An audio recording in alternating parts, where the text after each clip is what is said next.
live BFM, cette alerte enlèvement. Le dispositif a été déclenché hier soir pour une enfant de 1 an, Vanille, qui a été enlevée par sa mère à Angers vendredi après-midi. Alors cette fillette de type mélétis mesure 1 mètre, les yeux foncés, les cheveux couleur brun foncé également, courts, frisés. Elle aurait été enlevée donc à Angers, rue Le Bar, vendredi vers 17h30. Principale suspecte, sa mère, âgée de 40 ans, vêtue d'une doudoune et d'un legging. Elle est susceptible de se déplacer en transport en commun dans l'agglomération. Alors bien sûr, si vous croisez la mère et l'enfant, n'intervenez pas, mais prévenez le 197. Cécile Olivier, vous êtes du service police-justice de BFM TV. Que sait-on exactement de cette affaire ? Eh bien, cet enfant ne vit pas tout le temps avec sa mère. Elle a été placée dans une famille d'accueil sur une décision du juge des enfants.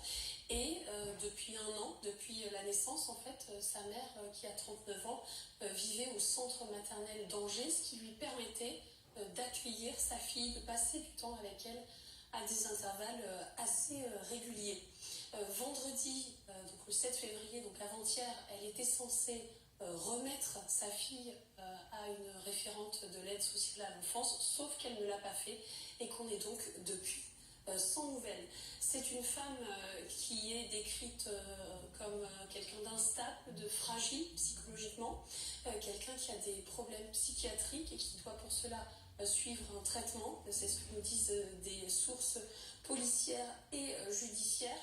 Et par ailleurs, il lui est arrivé par le passé de ne pas ramener un autre de ses enfants, une autre petite fille, à laquelle par ailleurs elle n'avait fait à l'époque aucun mal. Cette fois, la situation a été jugée suffisamment inquiétante pour qu'on déclenche l'alerte enlèvement. Cette femme qui s'appelle donc Nathalie Stéphan portait au moment, la dernière fois où on l'a vue, un pantalon de type legging et une doudoune.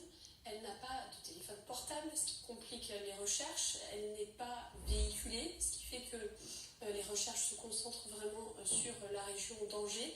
Et c'est important, elle est susceptible de prendre les transports en commun sur l'agglomération angevine.